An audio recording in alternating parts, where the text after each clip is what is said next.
Welcome to the Phillips Community Conversation. We love your enthusiasm. I know you're as excited as I am to hear about what's happening at Phillips and how we continue to see the potential in everyone and are doing something about it.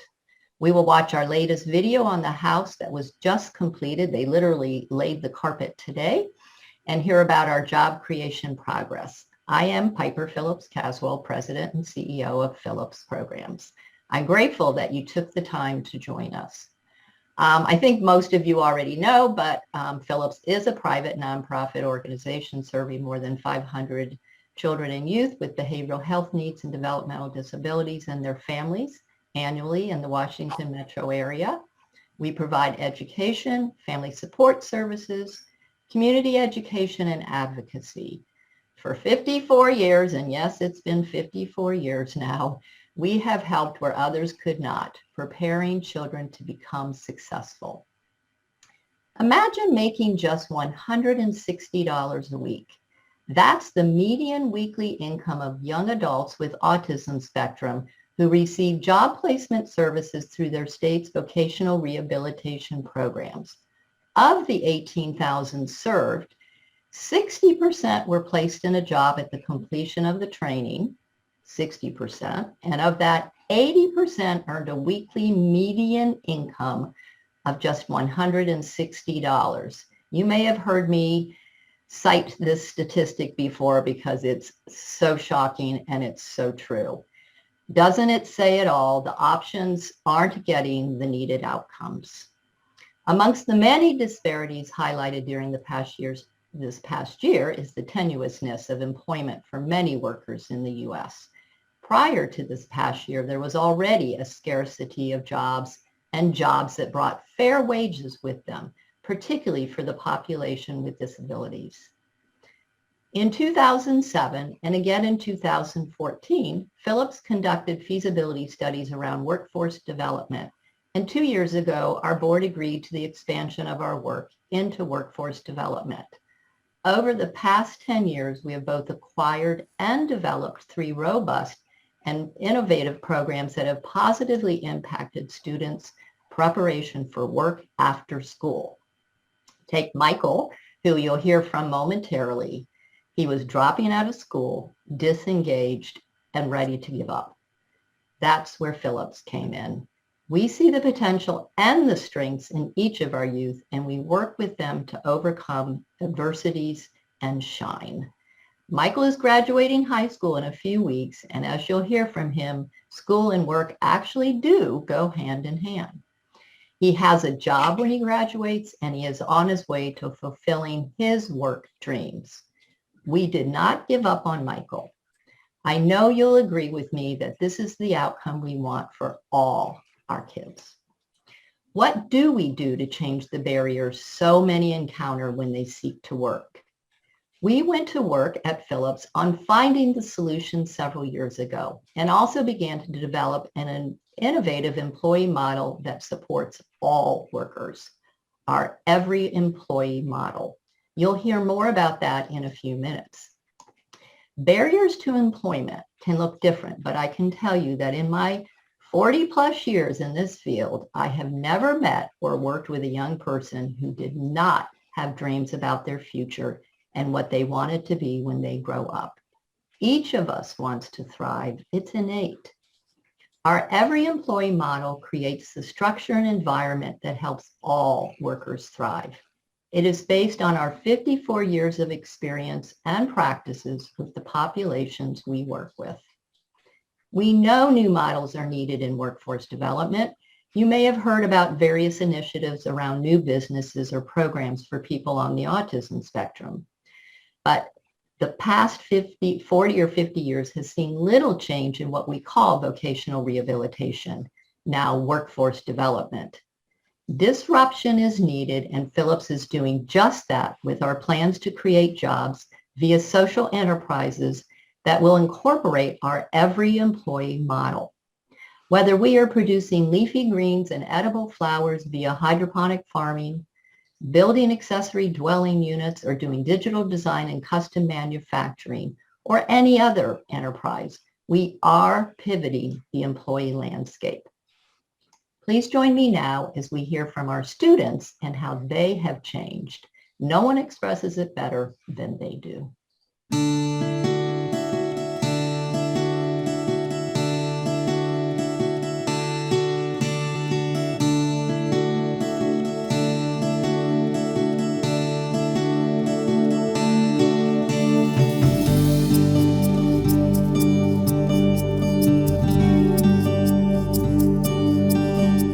Well, we started out when I first got here, we just were doing framing.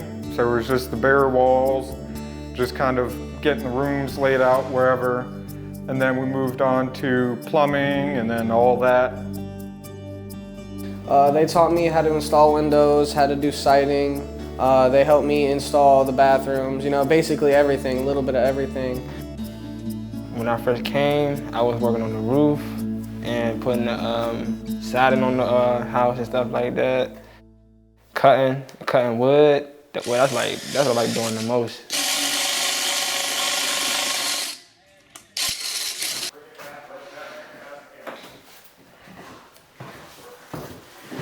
Oh, it's fun. You get to get along with each other, bother each other, you know, have some fun. But also you get to build a house that someone's gonna make their life in.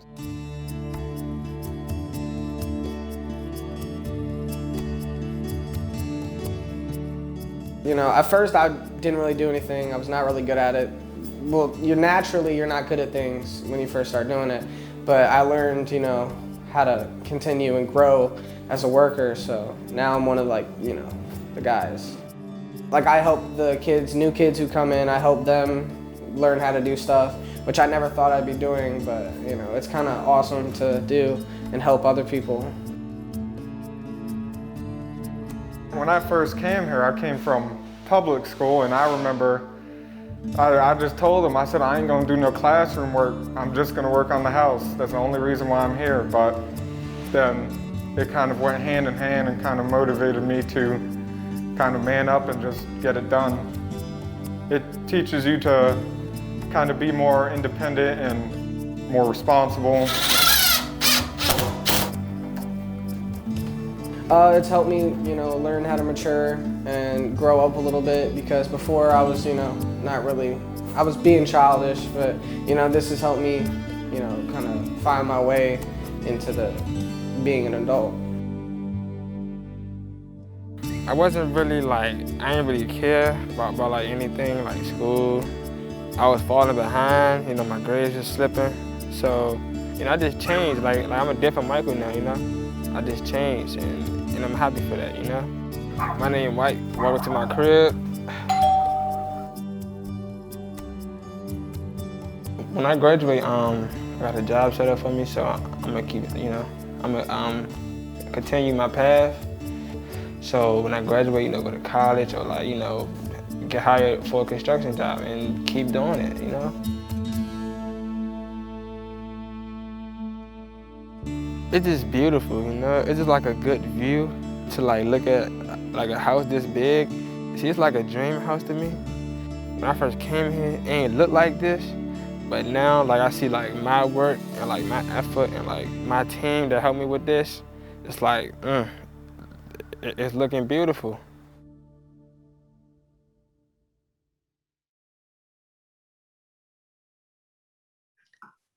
I know you'll agree that the impact is impressive.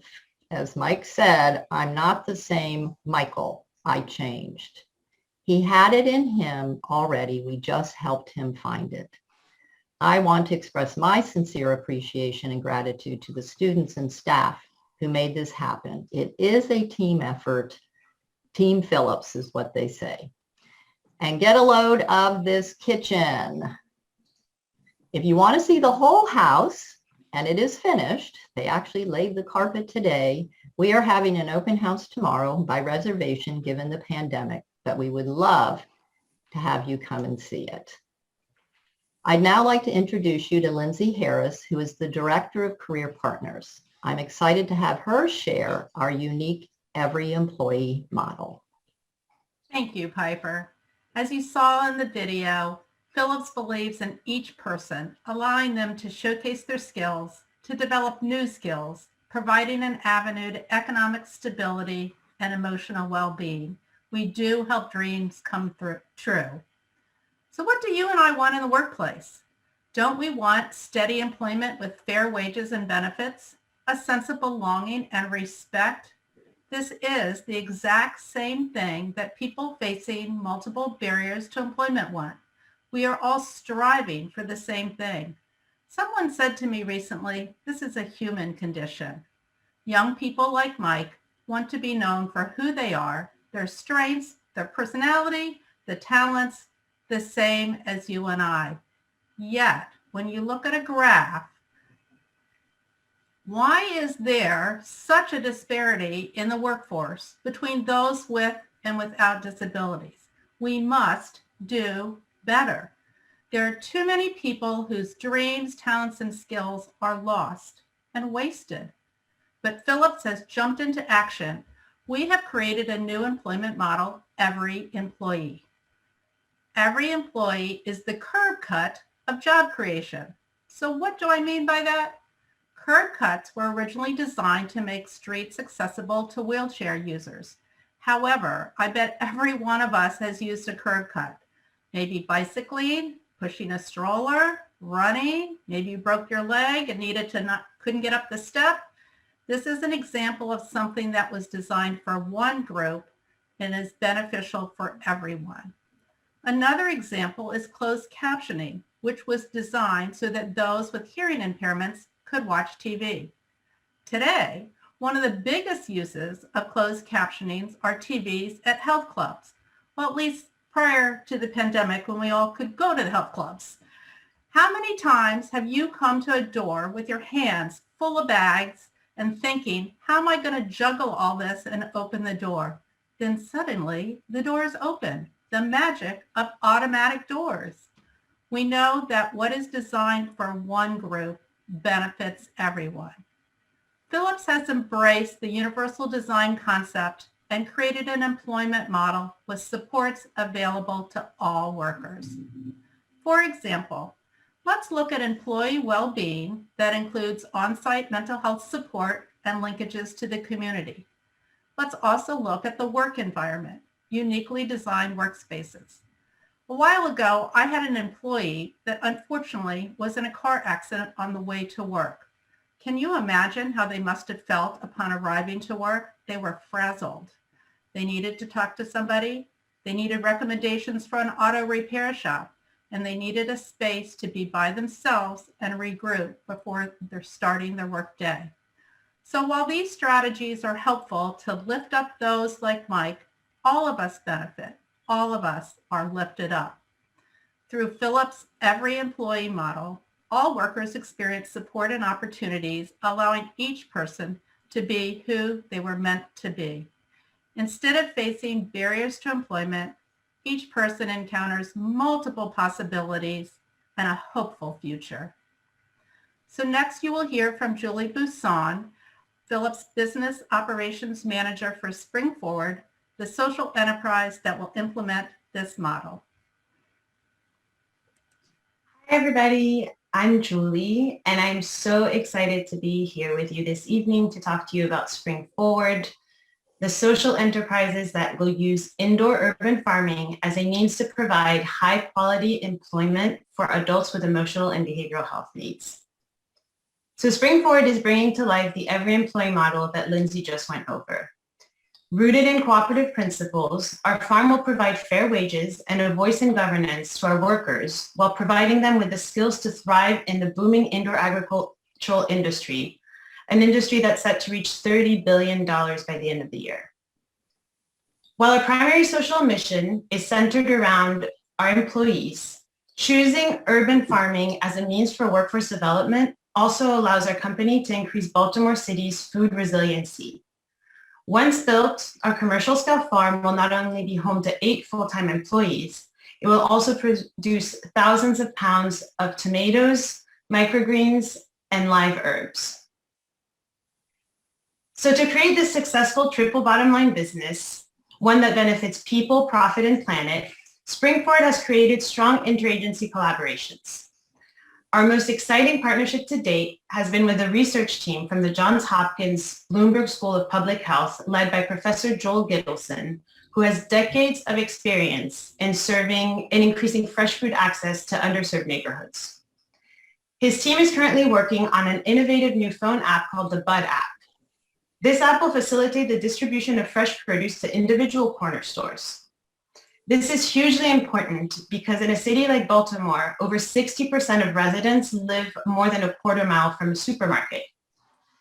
There's only 47 supermarkets in Baltimore versus 525 corner stores. And the healthy food index score of these corner stores averages 9.1 compared to 27.7 for supermarkets out of a possible 28.5 score. So corner store markets are an underserved distribution channel despite having a wide reach in terms of serving food insecure residents. As a matter of fact, a study that was done in West Baltimore found that 20% of on average, 20% of the income of individuals in that neighborhood was spent at their corner store. So increasing fresh food availability within the existing corner store infrastructure is a radical way to provide vulnerable residents with nutritious food. Starting in July, Spring Forward will hydroponically grow mustard greens and kale and provide them to 3 corner stores located in East Baltimore. We anticipate this project to grow to 19 corner stores in fall 2021, thanks to a partnership with Action Baybrook and City of Refuge. Some other partnerships that we have developed include working with design thinking graduate students at the MICA School to create educational marketing materials that are highly visual and create employee journey maps. We're also working with our sister social enterprise at Phillips to design a reusable package that can be used to allow leafy greens to be sold in existing fridges that comprise corner stores. I cannot emphasize enough how much Spring Forward has grown this year. Beyond the strong community partnerships that we've formed, we've also finalized our business plan.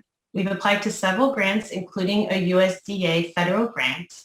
We've invested in branding and project management software, and we're finalizing our land search.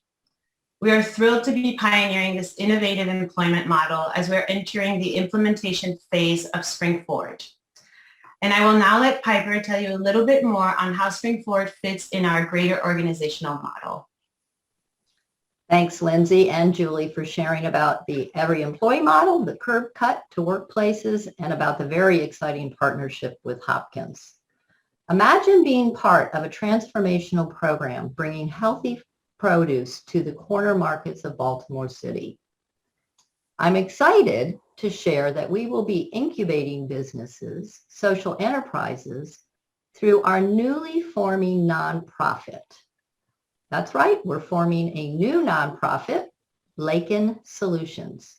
Its mission is to create replicable employment and business models that ensure long-term satisfying jobs with fair wages and incorporate employees' active participation in decision-making and ownership. We are at the beginning of a new expansion built on the strong foundation of Phillips Programs, and that's saying something. One of our employees, upon hearing this, said, "It makes you proud to work at Phillips and to be a part of this." We will keep you informed as the new nonprofit stands up and begins to incubate businesses. We would certainly love your feedback and support as we pivot the employment model. Now I would like to introduce Joe Burke, our chair of the Board of Trustees. Oh, thank you, Piper. And welcome all. It is a pleasure to have you join us to hear about how Phillips continues to get at the heart of the needs of the youth and adults we serve. We are all acutely aware of the inequities in work opportunities, and our youth have dreams just like all children. Being a part of this solution makes sense to us at Phillips, and I'm proud to be a part of it. I hope you will join us as we go forward with our new nonprofit, as well as continue the good work of Phillips Programs. Please support this by connecting us to others, for advocating for changes, and for your donations. We can accomplish this together, and thank you for joining us.